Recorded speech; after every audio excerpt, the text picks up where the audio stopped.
Welcome to the Tao of Our Understanding Recovery Podcast. In this podcast, we discuss mystical works of literature and how they relate to recovery. We hope you enjoy today's podcast episode. Hello, this is Buddy C. Welcome to the Tao of Our Understanding Recovery Podcast. Today I have my friend Mark that's going to share his story. We have a lot of good information at buddyc.org, different resources that you may can take advantage of and look at if you want more information instead of making a lot of announcements. Just go there and look. We have a resources page and all kinds of stuff for you. We have a daily Tao devotional too that you can sign up for. It's in the top right corner of buddyc.org. So take advantage of those things. We're going to get directly to our interview today with Mark. Gosh, Mark, when did we meet? Through the Fourth Dimensioners meeting at the first of the pandemic, I believe, wasn't it? Was that when? Yes, it was. It was. You were still doing the share stuff with the Tao podcast, and I followed. Yeah, I ended up. It was real early on, and I followed the link to the Fourth Dimensioners, and then reached out via direct message there in the Zoom thing, and the whole thing sort of blossomed from there. Yeah, we've become friends. We've even gone to meditation retreats together since then. Yeah, it's been amazing. It's been amazing. It's been fantastic. So what I want you to do, if you would, Mark, share your story, what parts of it you want to share, what it was like and what happened and what it's like now. And then I want to talk a little bit about how the study of the Tao has helped you forming a higher power and how that fits in your life when you started in recovery and even up till now, and how that keeps changing. So I'll just give you the floor. Absolutely. Awesome. So, yeah, I don't know. I had a pretty idyllic upbringing, man. The white picket fence and the little house in the subdivision kind of thing. And there was no real religion in my parents' household.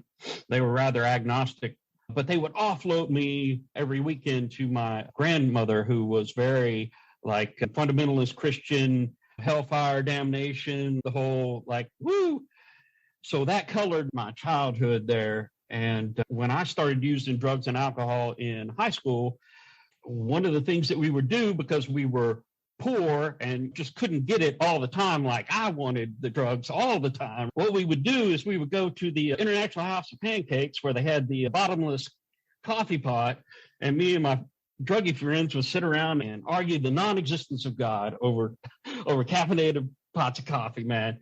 So those two things kind of shaped my overall view of at least Christianity and that sort of God concept. As my addiction progressed over the years through college and dropping out of college and starting with marriage and having a traumatic divorce, my alcoholism ramped up, and I started just bouncing from country to state to town, different jobs, never one place more than, let's say, a year, maybe 2 years at most. I'm a complete fraud. They're going to figure it out any day now, and I'm just about to get fired. So I would either get fired or just quit, burn the bridges, and then I clean up real nice and I interview very well. So I would just put on the little suit and tie and then get hired at another place in another town and just watch the bridges smolder from behind.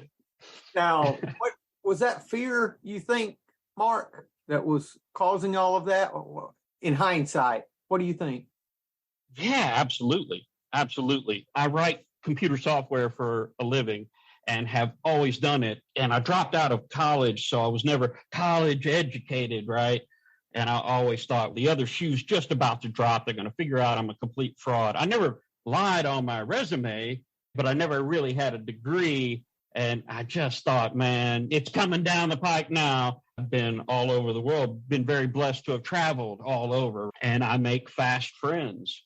But my addiction always was there, right? And, what ended up happening for me is another town, another DUI, another disaster, right? Again and again. And I was in my late 40s and just tired, just so done, and happened to call a friend of mine. And I knew that she drank like I drank. And I had heard through the grapevine that she had gotten sober in Alcoholics Anonymous. And I talked to her, and that gave me a little bit of hope to walk into a meeting for the first time of my own volition, right? I'd been. Yeah. Go ahead. What year? What year was that, Mark? That was 2010. Okay. All right.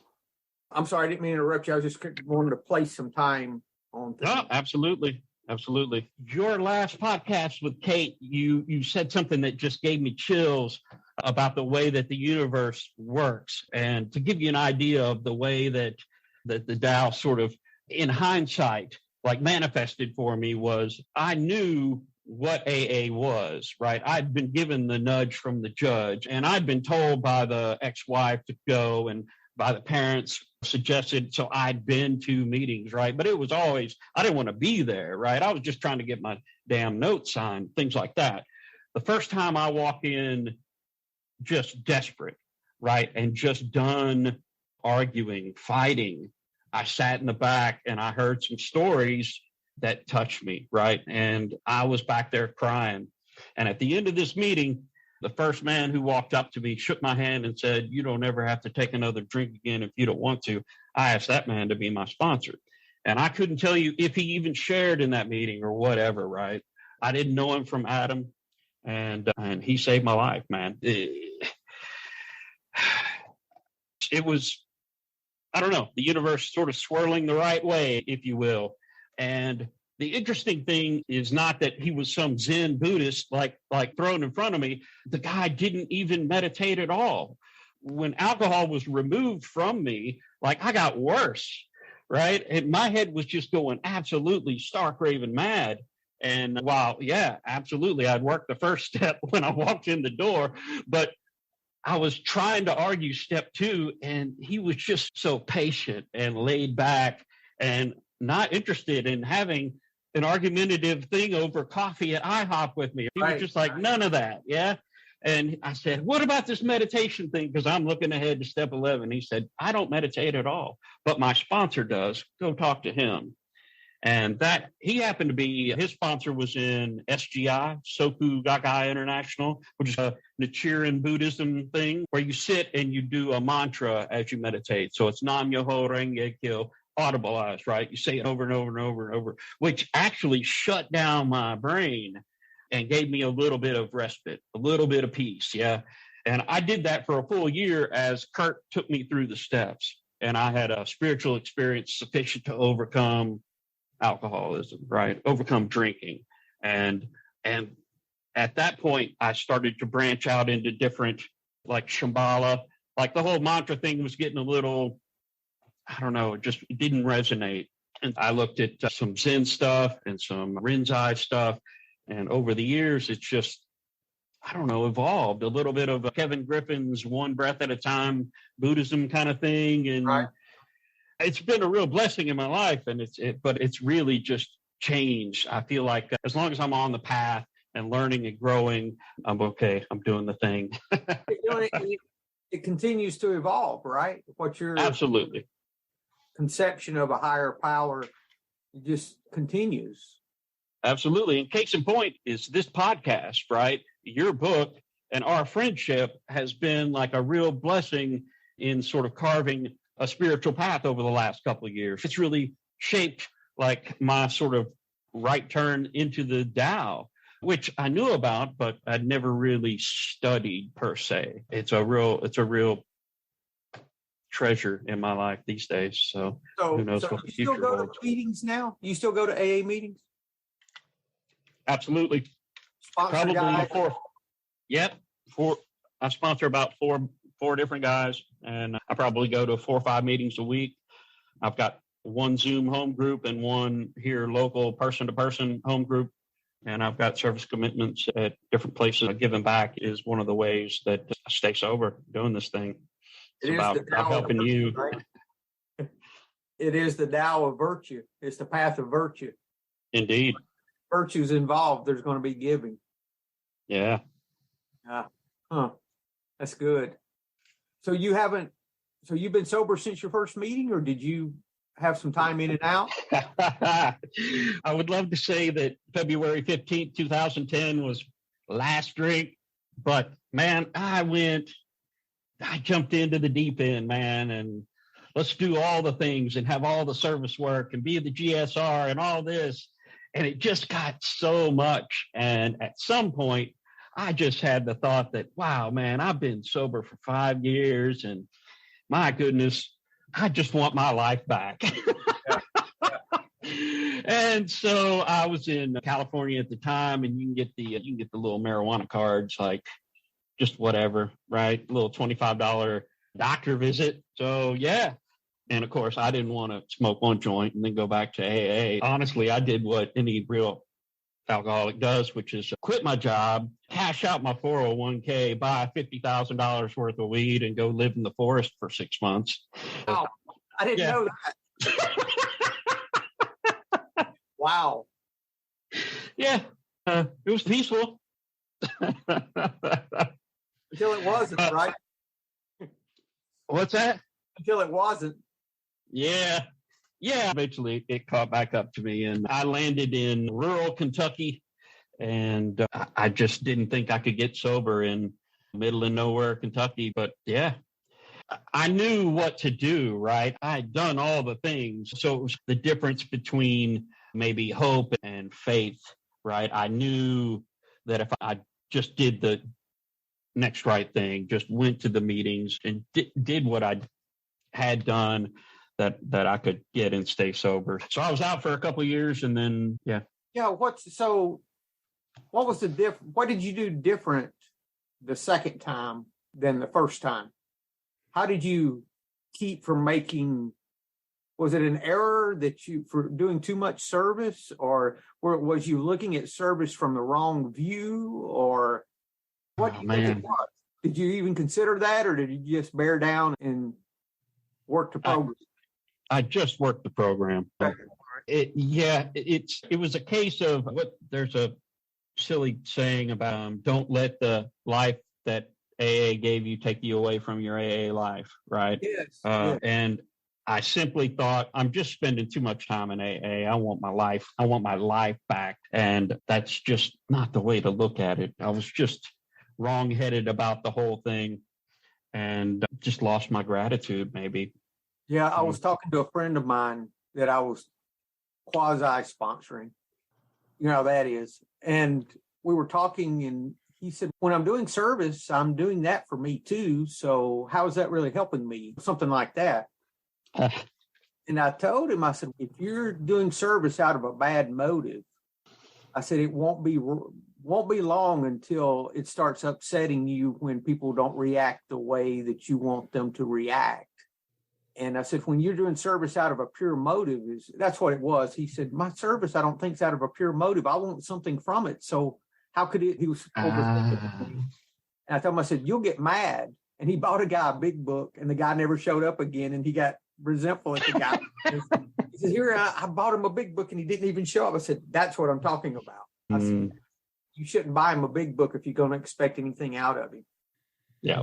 And then the light bulb started going off. He said, oh, okay, I see. I said, you're not going to do service out of a bad motive very long. I said, if you're doing that out of selfishness, I said, it's going to cause some disturbance in you in some form or fashion. Yeah. It's so easy when we're getting started to think that instead of working harder and doing better like we used to, we replace that with busy in the program. And both are, in my opinion, both are incorrect. My first sponsor helped me with that, because he told me that he would tell me when I could do something and when not to. And he said I had 2 ears and 1 mouth for a reason. That meant that I need to listen. I like that. I have not heard that. Yeah, he said, I'll tell you when you can talk in a meeting. He'd even get on to me for reading How It Works fast. He said, you read that too fast. I said, what? And then when I got a year, He said, congratulations on doing what millions of people do every day with no fanfare whatsoever. I looked at him and said, fuck you, and walked out. He really helped me because he did the same thing I did in and out. But yeah, that's so people misunderstand what service is for, Mark. They think it's not that we're getting rewarded. It's really in that when we help someone else, we're really helping ourselves. Yes. And I see so much of myself in the men that I sponsor. By extension, the other people in the rooms. But it's just that as I work with another man with face to face, like I can see the change in the light come on in their eyes. And then I can see their character defects like triggering me. And I'm like, oh yeah, the reason it bothers me is because, I'm that way. I'm impatient. I'm selfish. I'm self-centered. Right. And so I see me in you. And so by helping you, I'm helping me. Exactly. But I can't look at it like I'm trying to help me. I'm just trying to help you. It's another one of those that breaks my brain. So I don't really think about it. I just do it. Now, the guys you sponsor, are they local or do you sponsor them on Zoom? I'm just curious. I moved to Tucson about a little over a year ago, and I'm sponsoring one guy here locally. But I have 3 sponsees back in Kentucky where I moved from, and I sponsor them over the phone. We talk maybe once a week. So a little bit of both, man. Yeah, it works. Long distance works for me. All of my sponsees are not here. They're all in different states or different countries. Yep. Yeah, it's amazing. There's no space involved with that. It doesn't matter. Right. It doesn't matter. What matters is our surrender. Our let it go. Yes. Okay, so you've gotten sober. You've got a monicum of peace, a little bit of peace. You started meditating immediately, right? Yes. Okay. I was 6 years in before I started meditating, or 8 years in before I started meditating. That's good. So studying the Tao, what was it about? If somebody asked you, what is the Tao? How would you react? What would you respond with? Like, to paint it with a broad brush, it's kind of everything. It's like you and me and the earth and the sky and the universe and all the birds and the trees. Like, it's the undercurrent of all those things. And so much in the way that I can see me in you, I can see me in the flowers and the sky and everything, right? So yeah, it's a little bit of everything. But it's also, the Tao is the way to find that relationship. And at the same time, it is that relationship. So it sort of encompasses the paradox that I find so intriguing about Taoism, right? So that the yin yang symbol is visually apropos in that it shows the dualism of the world, and at the same time, it encompasses everything in the oneness of it all in the circle. Yeah, I don't know. I feel like a lot of times when I try to intellectualize the Tao, it goes astray immediately, because it's one of those things that you can't put your finger directly on. You can only talk around it and point towards it, but you can't. The moon, right? It's the finger pointing at the moon. Our words are incapable of describing. It's like trying to describe what we said before, like trying to describe how strawberry tastes. You can't do it. They just got to taste it. Yep. Same thing with the Tao. The Tao it's like trying, and we'd never talk about this in a meeting. In a meeting, you would never talk about your conception of God in a meeting. It's just not even though we say you have to have, there's a God and it's not you, you're never told what you are to believe. No one ever tells you what to believe. You've just got to figure that out for yourself. And everyone's belief's just a little bit different. Yeah, that's good. You have some verses or quotes that you really like. I liked what you said about the undercurrent of all things. I might use that if you don't mind. Oh, absolutely. Thank you. I made a note of that. I'll make sure and give you credit for that. I don't know. I don't think I coined the term for sure. I've never heard it phrased exactly like that, though. That's good. That's good. Yes. I'll start by saying, first off, that verse 11 speaks to me. But one of the things that I find really appealing about the Tao is that it's translated by so many different people with so many different backgrounds at so many different points in their life, right? And so you end up with different takes on the same thing. And I can look at it like different colors on an artist's palette, right? So a lot of times I read Stephen Mitchell, and he's very much, look at him like very Americanized, right? His stuff is pretty direct and red, white, and blue colors. And then I can read like Ursula Le Guin, and she's got like lavenders and taupes and there's so many different people that do it. You have all the different colors, and you can paint your way into just about anything. And as a quick aside, one of the things I've really enjoyed about your interview podcast on this of late is that you get the same thing, like different people coming at it from different places in their life. Exactly. And you get different colors on the podcast and different ways and means of recovery, and you can take and paint your own picture. What I want to do is verse 11, I've got 3 different interpretations.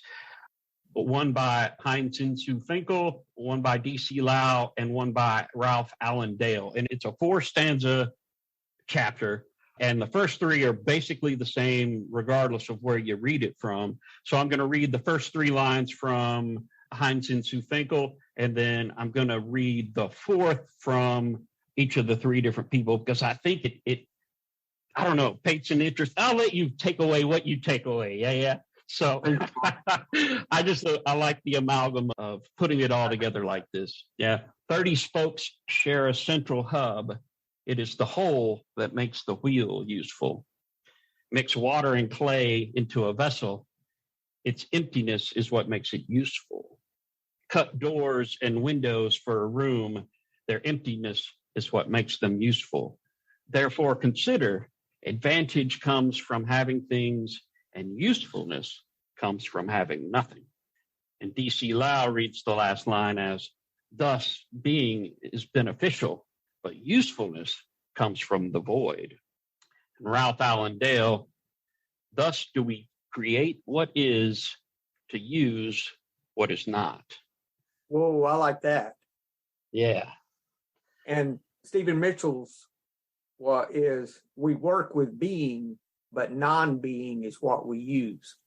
And what that really speaks to me is, as an engineer, a lot of my utility in the world, a lot of the way that I make money and interface is this rational mind, this logic device in my brain that solves problems and does things. But it also is the manner in which all of my crazy goes awry.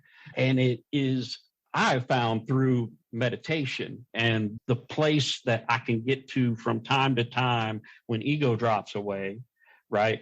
That I can be at one with you, me, and everything. And it's just honestly for the briefest of moments until the next breath, and the ego comes back and, oh, what about that thing with that time? And and it's itchy, and the mania just comes back, and then back to the breath. I get the little piece. So it's in the non-being, right, that I get to be. And yeah, man, I don't know. I wrote, the emptiness we allow is our true value. It really is. It's seen outwardly, but that's not what we're using. We're using really the powerlessness that we approach anything with. It's just like with our alcoholism. We couldn't make any advancement until we stopped trying and let go and surrendered. And immediately when I did that, the craving started leaving. I was like, I didn't understand why. Oh, man, I was trying to drive on self-will, and I will not drink after work today. And all of a sudden my car would pull right into the liquor store, and I'm like, how do I get as long as I'm here? Yes. It just, every day. And it was this endless, like, Groundhog Day of disaster over and over.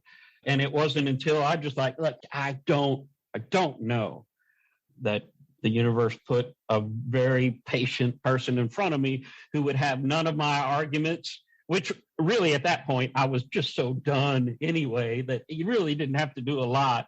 It just showed me the path, showed me what he had been shown. And that's the thing. We don't have to figure any of this out. What we have to do is approach it from a place of powerlessness. Yes. And I use it every day, Mark. Every day there's something I'm doing and I'm like, I'm powerless over whatever this is that I'm in the middle of. And if I sit a moment, things start heading my direction that I did not even know were there. It's amazing how all those things just happen.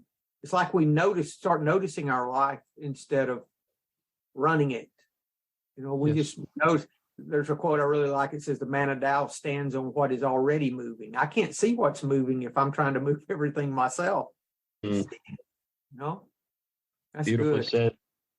Any others that you like, Mark, or is well, I think Kate and Craig and a few of your other guests have really hit on the ones that are more recovery based. I was drawn to the Tao for the paradoxes, the things that those koans that sort of break your brain, because my problem is in my mind that wants to figure stuff out. And so much of the work, scare quotes, that I have today is letting stuff go, just setting it down and leaning back and letting the world sort of go. It's going to be fine. Just don't fuss with it. Yeah. That's good. And the paradoxes just drive that point home. Like, your thinking mind is not going to solve this. What do you think about, I realized one day, I never did really understand what the restored to sanity meant in the second step. And then one day I realized that it may be the insane thought is that we can figure this out for ourselves. Oh. And then we're restored to a childlike dependency. Yes. Because we started there and we left it and said, no, that's okay. You showed me twice. I'll take it from here. And then the rails came off. The wheels came off. I love that. I think that's the restoration to sanity, is that we realize we cannot run the show. Absolutely. That's all over it's all in all of our literature. And then is it in How It Works, where it says the result was nil until we let go? Absolutely. Yes. That's saying the same thing. Here's an interesting little anecdote. I have found over my recovery that I struggle with balance, right? That I'm always going to extremes. I'm going to stop drinking entirely. I'm going to stop eating chocolate entirely. Like, I'm going to do all the things, or going to do none of the things. Like, there's no like in between. And to some extent, I've learned to embrace it and really enjoy the up and downs and whatnot. But at the same time, I was drawn to Buddhism because it's the middle way. It's the path of balance, right? And I was in a meeting about a month ago, and I was talking about how I struggled with the whole notion of balance. And this newcomer popped off and said, hey, man, and I'm paraphrasing here. He said, hey, man, if you couldn't manage your own life, what makes you think you can balance it? And I tell you what, it just made my jaw drop, man. I was like, oh, my God. Yeah, exactly. It's a form of control. It's a form of management. Yeah. Yeah. If I can just lean back and let the Tao do the work, then you get that little bit of wu-wei thing going on with Yeah, and people think wu-wei is no effort. It's not. It's effort. Right. It is still effort. Actually, it is really harder than trying to do it yourself. Yes. Even though doing it ourselves did not work, it's all we know from everything else is work harder, do better, double down. When in recovery, we learn that we can't get ourselves sober. So what we do instead of help ourselves is we help someone else. And every Yes. time that we replace us with someone else, then we are helped. It's not something we do after we have it figured out. It's something we do. Most important time is while we're struggling. Yes. If I'm struggling with something, I have someone that's been placed. I've asked for someone to come to mind that I can pray for that's going through the same thing that I'm going through. And then I pray for them. Whenever I start having the pity party, I pray for them instead of me. I've noticed many times that I don't even notice that I'm struggling, and the universe will put someone in my life at the right time, and I won't even see it for a month, and then look back and go, "Oh man, yeah." And when I'm in the moment, helping you or listening, right? Listening, That's engaging, helping. yes, all is right with the world, and yeah. The great thing about what we learn with Taoism or Taoist philosophy is we don't have to become a Taoist to benefit. These Right. principles apply to any God is loving type of belief system. I still consider myself a Christian. Yep. But I'm much more broad thinking than I was years ago. Being Christ-like, yes. Being Paul-like, I don't know, but Christ-like, yes. To that point, the podcasts that I listened to today, aside the Tao of Christ by Marshall Davis. I'm going to try to get him on, as a matter of fact. I hope I was supposed to interview him back years ago when Zach and I used to get on and do some stuff, and he wasn't well and had to cancel. So I'm hoping I can get him back, actually. That would be wonderful. He's an interesting fellow for sure. The other one is A Christian Reads the Tao Te Ching by Corey Farr, right? Yes. He did 81 episodes and then just peace out, right? He's done. You'll have to go to his back catalog, but they're all excellent.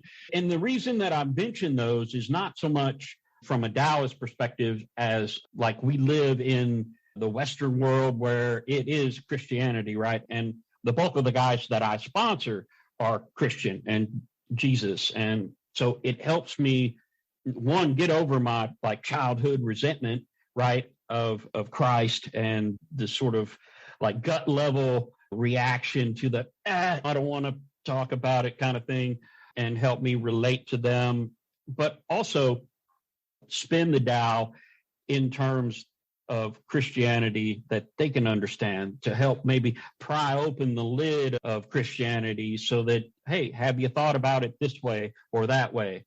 So it's a two-way street in that regard when it helps me talk to others, right? Yes. So it's giving us what we need when we need it. Every step is on the path. It all works into something good. Absolutely.